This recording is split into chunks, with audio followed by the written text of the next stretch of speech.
Hey Finxters, welcome to this video. It's Chris, founder of Finxter.com, and in today's video I will show you the Python Enumerate function and how it works in Python. So let's dive right into it. So the Python Enumerate function is a built-in function, so you don't have to import it to use it. Okay, so say we have a list of some fruits.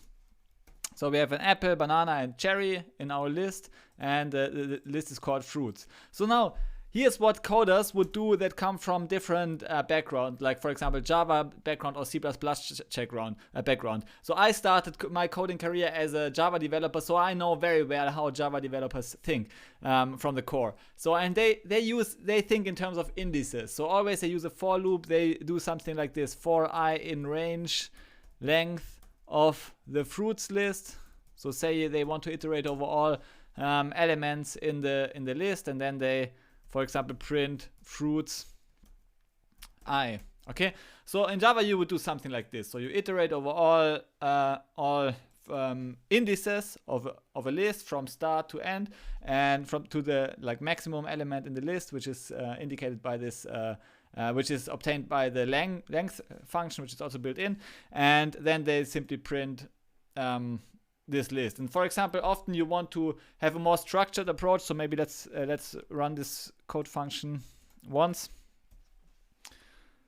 So this is the output. We have the output apple, banana, cherry. So now say you want to structure, so you also want to obtain the index of the associated element. Here you can do the following. Yeah, you print index 0 apple, 1 banana, and 2 cherry. Okay, so you simply use the comma separated list. For example, in the print function you can also do like a simple string concatenation like this after converting the variable I to a string, but I think using the comma here is more appropriate. Okay, so you would see Java coders or C++ coders use something like this, but this is actually very un-Pythonic code, and a Python expert would never write such a code. So they would, if you write code like this, you immediately tell the world that you are a complete beginner and you don't know a lot of Python programming. So maybe you have done some other programming languages before. As I said, it happens to all of us if you migrate from a programming language to another one, or maybe we have to learn multiple programming languages. So we are not always an expert of one single programming language, but we have a more big picture thinking. And it's fine to write code that just works, but it's not, I mean, it shows the world that you are not writing Pythonic code. So what would be the Pythonic alternative?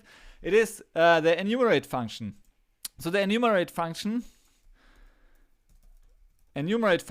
takes an iterable as input. An iterable can be, for example, a list. So iterable just means that you can iterate over the elements so you can use the in keyword to iterate over the elements in the iterable, and then you can use I and fruit, for example. And now so basically the enumerate function generates a tuple of index or counter element values. Okay, so you have, for example, it generates if you call enumerate fruits, it associates the counter 0 to the element apple, the counter 1 to the element banana, and the counter 2 to the element cherry when used like this in the default call. Okay, so this way you can replace this fruits I indexing scheme with a single fruit element, and that's it. I mean, it's much shorter, it's much more readable, and it generates the same output. So you can see here 0 apple, 1 banana, 2 cherry. Okay, so it associates an element to its counter. The enumerate function generates a tuple of iterables, one tuple for each element in the original list, in our case fruits. So we have one tuple for apple, one tuple for banana, one tuple for cherry, where the first tuple element is an index. So per default it's a counter starting to count from 0, and the second element is the element itself from the original list. So we have 0 apple, 1 banana, 2 cherry.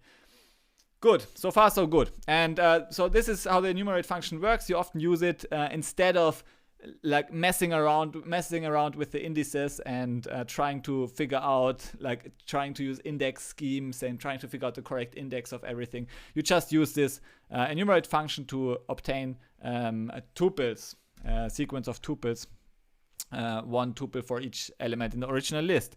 And you can customize the start index by using a second optional argument in the enumerate function for example 42.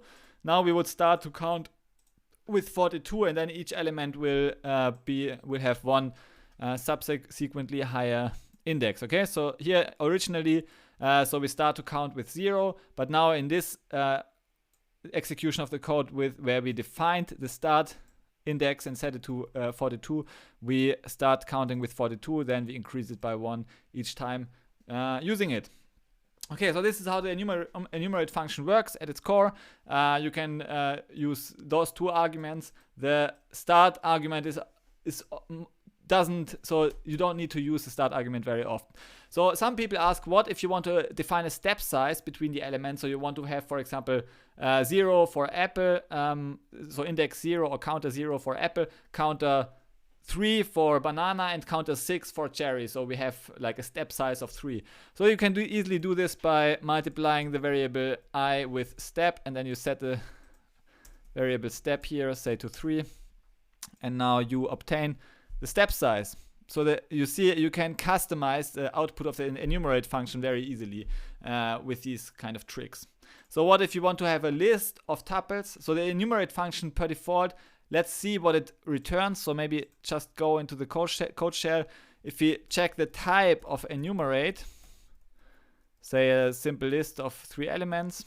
So now we only want to have the type, and you see the type is from the class enumerate. So we have the built-in enumerate function. So the name refers to the built-in enumerate function, but it's also the name of the class itself. Okay, so you can think of it as a constructor of an enumerate object. So the enumerate method could be seen as a constructor creating a new instance of the class enumerate. Okay, and you can, this enumerate function, it implements the iterable interface, so you can iterate over it, and it also implements the generator interface, so it generates some values on the fly.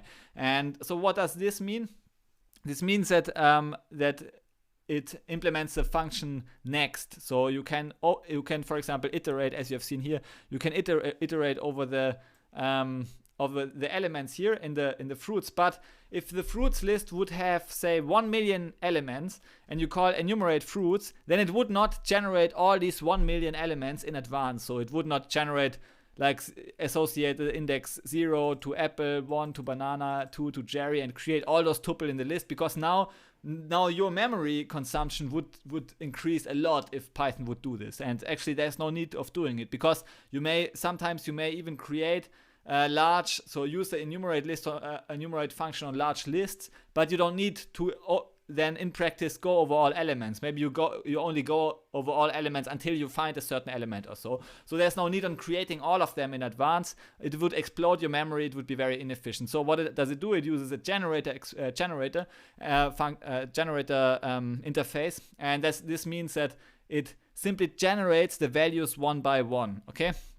So so each time, like in each loop iteration here, it would dynamically generate the next instance of I and fruit. It would not generate them in advance once. You simply go over the enumerate function. It calls next internally. Python calls the function next on the enumerate object, and it then dynamically generates the integer I, so the index, and or the counter, and the element itself. So it does it automatically, does it dynamically at runtime, so not in advance. So therefore Python doesn't store it in memory, or so there's no memory overhead of the enumerate function. It's very memory efficient this way. Okay, so that's it in today's video, explaining the enumerate function.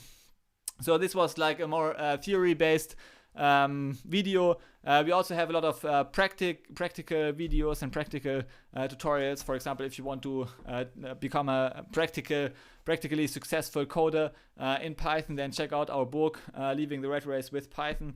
We have published it in 2020, and it shows you how you can actually become a freelance developer, become a successful freelancer yourself, and thrive in coding and create this set of this practical skill set, or the set of the practitioner. So check out Leaving the Rat Race with Python. Check out our free email academy. I give a link in the description below. Thanks for watching to this video, and see you in the next video. Bye.